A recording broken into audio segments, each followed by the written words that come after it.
డబ్బు, అనారోగ్యం, ఉద్యోగం, వ్యాపారం, అప్పులతో బాధపడుతున్నారా? మీకోసమే launch your future programme. Hello నమస్తే, వెల్కమ్ టు సుమన్ టీవీ. ప్రస్తుతం మనతో పాటు స్టూడియోలో personality development coach and motivational speaker అయిన రామ్ మెట్టు గారు ఉన్నారు. వీరితో ఈరోజు కొన్ని విషయాల గురించి మనం డిస్కస్ చేద్దాం. హలో అండి రామ్ గారు, నమస్తే. నమస్తే అండి.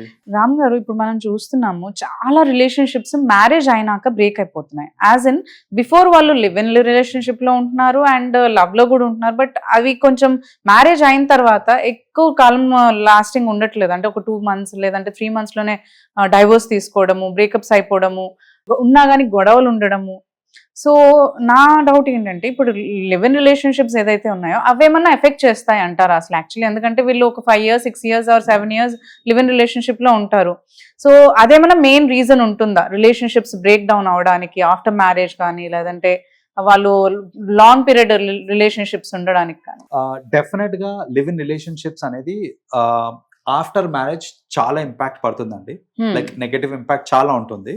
మీరు ఒక పర్సన్ తోటి లివ్ ఇన్ లో ఉండి అదే పర్సన్ ని మ్యారేజ్ చేసుకోవడం వేరు, ఒక పర్సన్ తోటి లివ్ ఇన్ లో ఉండి ఇంకొకరిని మ్యారేజ్ చేసుకోవడం వేరు. ఇప్పుడు మీరు సేమ్ పర్సన్ ని మ్యారేజ్ చేసుకున్నా కూడా అఫ్ కోర్స్ దానికి కొన్ని నెగటివ్స్ ఉంటాయి. బట్ జనరల్ సినారియో ఏంటంటే, లివ్ ఇన్ ఒకరితో ఉంటారు, at the end of the day marriage ఇంకోరితో అవుతూ ఉంటుంది. మోస్ట్ కేసెస్ చూసుకుంటుంటాం మనం. సో ఎందుకు అలా అని అంటే, లివ్ ఇన్ అనేది mostly we get to see youngsters ఎక్కువ మటుకు లివ్ ఇన్ లో ఉంటా ఉంటారు. వాళ్ళు కాలేజ్ లో చదువుకునే టైంలో కానివ్వండి, లేదా జస్ట్ ఇప్పుడిప్పుడే వర్క్ ఆర్ కెరియర్ స్టార్ట్ చేసిన వాళ్ళు ఉంటారు. సో వాళ్ళందరూ ఏంటంటే మోస్ట్లీ లివ్ ఇన్ రిలేషన్షిప్స్ లో ఉంటూ ఉంటారు. 2 consequences మాట్లాడుకుందాం అయితే. మనకంటే సేమ్ పర్సన్ ని మ్యారేజ్ చేసుకున్నా ఎలా ఉంటుంది, లేదంటే అదర్ పర్సన్ ని మ్యారేజ్ చేసుకున్నా ఎలా ఉంటుంది? షూర్ అండి. So in that case general గా లివ్ ఇన్ లో ఉండి సేమ్ పర్సన్ ని కనుక మనం మ్యారేజ్ చేసుకుంటే వచ్చే బెనిఫిట్స్ ఏంటి అని అంటే, ప్రాపర్ అండర్స్టాండింగ్ అనేది అప్పటికి ఏర్పడి ఉంటుంది. కాబట్టి ఇద్దరు కలిసి ఉన్నారు, కలిసి ఉన్నప్పుడు ఏంటంటే they know in and out about each other. So ఇందులో దాచిపెట్టడానికి ఏం లేదు. సో ఒక పర్సన్ గురించి నాకు మొత్తం తెలుసు, అయినప్పటికీ నేను ఆ పర్సన్ ని మ్యారేజ్ చేసుకోవడానికి రెడీగా ఉన్నాను అని అంటే, ఆ మ్యారేజ్ బ్రేక్ అయ్యే ఛాన్సెస్ చాలా తక్కువ. దెన్ వై బ్రేకప్స్ అవుతాయి? ఎందుకు మరి డైవర్సెస్ అవుతున్నాయి? మరి రిలేషన్షిప్స్ ఉన్న తర్వాత కూడా ఎందుకు బ్రేకప్ అవుతుంది అని అంటే, ఇప్పుడు చూడండి, లివ్ ఇన్ లో ఉన్నంత కాలము it's a secret relationship, right? So when it's secret relationship, it is between just 2 individuals అంతే, నీకు నాకు సంబంధించిన దిస్ థింగ్ అంతే. And when it comes to the responsibility, it is like no legal bonding is there. అట్లా responsibilities ఏం లేవు అక్కడ. అదే ఇద్దరికి పెళ్ళైన తర్వాత ఏంటంటే, ఇప్పుడు families are involved in it, right? When families are involved, general గా ఏంటంటే గొడవలు వేరియస్ రీజన్స్ వల్ల రావచ్చు. అది it can be through in-laws వల్ల రావచ్చు, బ్రదర్స్ వల్ల అవ్వచ్చు, సిస్టర్స్ వల్ల అవ్వచ్చు. అప్పటి వరకు పేరెంట్స్ పట్టించుకోరు, తర్వాత మ్యారేజ్ తర్వాత పేరెంట్స్ ఇన్వాల్వ్ అవుతుంటారు. లివ్ ఇన్ లో ఉన్నంత కాలం you have all the liberty you want. నువ్వు ఏం బట్టలు వేసుకుంటావో వేసుకో, ఎట్లుంటావో ఉండు, నాకు సంబంధం లేదు. I'm okay with it. వండినా వండకపోయినా, క్లీనింగ్ ఉన్నా లేకపోయినా, ఫైన్, అబ్సల్యూట్లీ. అదే గనక పెళ్ళైన తర్వాత ఇల్లు నీట్గా లేకపోయినా నువ్వే దానికి కారణము, నేను సరిగ్గా లేకపోయినా నువ్వే కారణమా అని నువ్వే మార్చేసినావు అని అంటారు. So at the end of the day వండకపోయినా ప్రాబ్లమే, ఏం బట్టలు వేసుకుంటున్నావు, ఎవరితో ఉంటున్నావు, ఏం చేస్తున్నావు, ఇవన్నీ పట్టించుకుంటారు. అండ్ ఉమెన్ కి కూడా కంప్లైంటింగ్ వచ్చేస్తుంది, నేను ముందు ఇలాగే ఉండేదాన్ని, నువ్వు యాక్సెప్ట్ చేసావు, ఇప్పుడు ఎందుకు యాక్సెప్ట్ చేయట్లేదు, మీ వరకు నువ్వు చెప్పుకో. ఇలాంటి అన్ని రావటం వల్ల ఏంటంటే ఈ బ్రేకప్స్ అన్ని అవుతూ ఉంటాయి అనమాట ఆఫ్టర్ మ్యారేజ్. అడ్వాంటేజ్ ఏంటిది అని అంటే, because they know about the other person, వాళ్ళకి జనరల్ గా బ్రేకప్ అయ్యే ఛాన్సెస్ తక్కువ బికాస్ ఆఫ్ దాట్ పర్సన్. వేరే రీజన్స్ వల్ల బ్రేకప్ అయ్యే ఛాన్సెస్ ఉన్నాయి. కానీ ది అదర్ అడ్వాంటేజ్ ఏంటి అంటే, హ్యాబిట్స్ కూడా మ్యాచ్ అవుతూ ఉంటాయి. ఇద్దరు ఒకటే దగ్గర ఉన్నారు అన్నప్పుడు వాళ్ళ హ్యాబిట్స్ కూడా ఆల్రెడీ మ్యాచ్ అయి ఉంటాయి. కాబట్టి ఫ్యూచర్ లో హ్యాబిచువల్ ఇష్యూస్ ఏం రావన్నమాట మనకి. అంటే it comes to an extent like నేను డ్రింక్ చేస్తున్నానా, స్మోక్ చేస్తున్నానా, ఏం చేస్తున్నా నీకు ముందే తెలుసు అన్ని, బికాస్ నువ్వు నాతో ఉన్నావు కాబట్టి. సో అవన్నీ ముందే తెలుసు కాబట్టి అలాంటి వాటి మీద ఇష్యూస్ రావు జనరల్ గా. Let us take the other side of it. నేను ఆల్రెడీ ఒక పర్సన్ తోటి రిలేషన్షిప్ లో ఉండి, or when I was live in relationship లో ఉండి, తర్వాత నేను వేరే పర్సన్ ని పెళ్లి చేసుకున్నాను అనుకోండి, చాలా ప్రాబ్లమ్స్ వస్తాయి మనకి. ఆ ప్రాబ్లమ్స్ లో ప్రైమ్ ప్రాబ్లం ఏంటిది అని అంటే, కంపారిజన్ ఇష్యూ వస్తుంది, రైట్? సి, నేను ఒక పర్సన్ తోటి ఉన్నాను, లైక్ పొద్దు నుంచి రాత్రి వరకు ఆల్మోస్ట్ లైక్ ఇయర్స్ టుగెదర్ నేను కలిసి ఉన్నా ఒక పర్సన్ తోటి. నా ఇంకొకరితో పెళ్ళైనప్పుడు ఏంటంటే, వీళ్ళు నాతో ఉండే తీరు, వీళ్ళు నాకు చూపించే ఎఫెక్షన్, ఇవన్నీ కూడా ఏంటంటే సమ్వేర్ కోరిలేట్ అవుతూ ఉంటది. Every time they compare Compare, from ప్రతిసారి. మార్నింగ్ లేచినప్పటి నుంచి ప్రతి ఇష్యూకి దే కంపేర్ కంపేర్ చేస్తూ ఉంటారు. చేసినప్పుడు ఏమవుతుంది అని అంటే అక్కడ రెస్పాన్సిబిలిటీ లేని రిలేషన్షిప్ అది, ఇక్కడ రెస్పాన్సిబిలిటీస్ తో కూడిన రిలేషన్షిప్ ఇది. సో మీరు ఏంటంటే మీరు పెళ్లి చేసుకున్న తర్వాత, వేరే పర్సన్ పెళ్లి చేసుకున్న తర్వాత మీకు వచ్చే రిస్ట్రిక్షన్స్ కానివ్వండి, లేకపోతే ఆ కంపారిజన్ మోస్ట్ ఆఫ్ ఇది కొంచెం డిఫరెంట్ ఉంటుంది. వెరీ డిఫరెంట్ ఉంటుంది.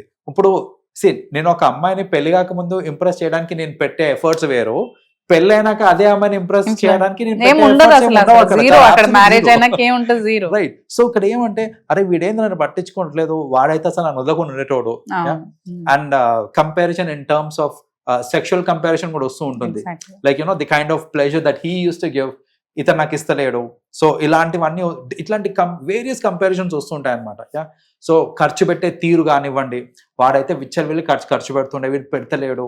సో ఇలాంటివన్నీ, ఎందుకంటే ఇక్కడ ప్లానింగ్ ఉంది. ఇప్పుడు ఫ్యూచర్ ప్లానింగ్ అవ్వచ్చు, మన పిల్లలు కావచ్చు, తల్లిదండ్రులు కావచ్చు, ఏదన్నా కావచ్చు, రెస్పాన్సిబిలిటీస్ ఉన్నాయి. కాబట్టి ఆబ్వియస్లీ పెళ్లి కాకముందు మనం పెట్టిన ఖర్చు దాని తీరు వేరుంటది, పెళ్ళైనాక మనం ఖర్చు పెట్టే తీరు వేరు ఉంటుంది.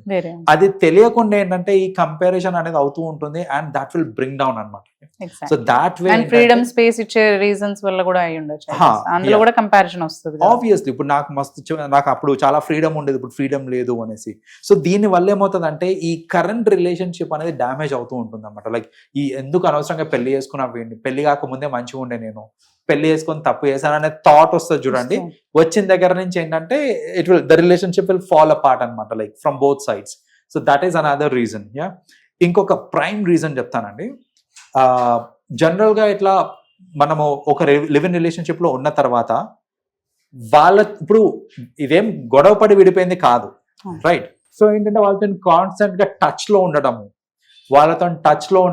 ఆల్రెడీ వాళ్ళతో ఫిజికల్ రిలేషన్షిప్ అవన్నీ ఉన్నప్పుడు ఏంటంటే వాళ్ళతో టచ్ లో ఉన్నాము అని అంటే ఎక్కడో చోట డౌట్ అనేది క్రియేట్ అవుతుంది, హస్బెండ్ కి కానివ్వండి, వైఫ్ కి కానివ్వండి, క్రియేట్ అవుతుంది. ఆ డౌట్స్ క్రియేట్ అయినప్పుడు దానికి ప్రాపర్ రీజనింగ్ కనుక ఇచ్చుకోలేకపోయినారు, లేదా ఫర్దర్ ఇంట్రాగేషన్ లో తెలిసింది అనుకోండి దట్ దే హ్యాడ్ వాళ్ళ ఒక రిలేషన్షిప్ లో ఉండినారు ఇంతకు ముందు అనేసి, that's definitely going to impact their current relationship. I tell you and ఒక రీసెంట్ ఎగ్జాంపుల్ చెప్తాను నేను. ఒక అమ్మాయికి she got a text message from someone, like ఏది మన వాట్సాప్ మెసేజ్. పెళ్లి అయిపోయిన తర్వాత వాట్సాప్ మెసేజ్ వచ్చింది. ఆ అమ్మాయి ఏంటంటే చాటింగ్ చేసి మొత్తం చేసేసి ఆ చాట్ ని మొత్తం డిలీట్ చేయకుండా చాట్ ని క్లియర్ చేసింది. She clear the chat, she did not delete the entire chat. So chat clear చేసినప్పుడు ఏమవుతుంది అని అంటే ఆ పర్సన్ ది పేరు పైననే ఉంటది, కానీ లోపలికి వెళ్ళి చూస్తే మెసేజెస్ ఏముండవు. So she deleted all the messages అంతే. సో వాళ్ళ హస్బెండ్ మొబైల్ తీసుకున్న తర్వాత చూస్తే జస్ట్ మామూలుగా క్యాజువల్ గా చూస్తే దానిలో మెసేజ్ ఏం లేవు. మెసేజెస్ ఉన్నా బాగుండు, అసలు మెసేజ్ ఏం లేవు అందులో. మెసేజెస్ ఎందుకు లేవు అని క్వశ్చనింగ్ చేస్తే తెలియక క్లియర్ చేశాను నేను అని ఏదో she tried to convince, but అతను కన్విన్స్ కాలేదు. అండ్ టెక్నాలజీ ఎంత అడ్వాన్స్డ్ ఉందనంటే ఆ అబ్బాయి ఆ పర్టికులర్ చాట్ ది బ్యాకప్ మొత్తం తీపిచ్చాడు. ఆమె క్లియర్ చేసింది సరే, బ్యాకప్ మొత్తం ఆ నంబర్ కున్న బ్యాకప్ మొత్తం తీస్తే then he got to understand that ఈ అమ్మాయికి ఆ అబ్బాయికి స్టిల్ సెక్షువల్ కాన్వర్సేషన్స్ కూడా అవుతూ ఉన్నాయి, వీడియో కాల్స్ అవుతూ ఉన్నాయి, ఆడియో కాల్స్, రెగ్యులర్ మీటప్స్ అవుతూ ఉన్నాయి. ఇవన్నీ ఆ చాట్ హిస్టరీలో వాళ్ళకి బయటపడింది అనమాట. సో బేసిక్గా ఏంటంటే ఇట్లా ప్రీవియస్ లివ్ ఇన్ రిలేషన్షిప్స్ లో ఉన్నప్పుడు ఈ కనెక్షన్ అనేది ఇంకా ఉంటది, వాళ్ళు మాట్లాడుకుంటూ ఉంటారు. అలా మాట్లాడినప్పుడు ఏంటంటే డౌట్స్ క్రియేట్ అయినప్పుడు relationships దెబ్బతింటూ ఉంటాయి. So these are the reasons or these are the negative consequences of live-in relationships. And last note, మీరేం అడ్వైస్ చేస్తారు? live-in relationships are good or bad? See, at the end of the day, live-in relationships good or bad అని అంటే చెప్పాలంటే అంటే దానిలో advantages ఉన్నాయి, disadvantages ఉన్నాయి. నేను ఇందాక అన్నట్టు మీరు అదే పర్సన్ ని if you end up marrying it turns out to be good. లేదు you are marrying someone else, it will turn out to be a negative this thing. Yeah. Okay. Yeah. Thank you, Andy. Thank you, Ram garu. Yeah. Welcome, Andy.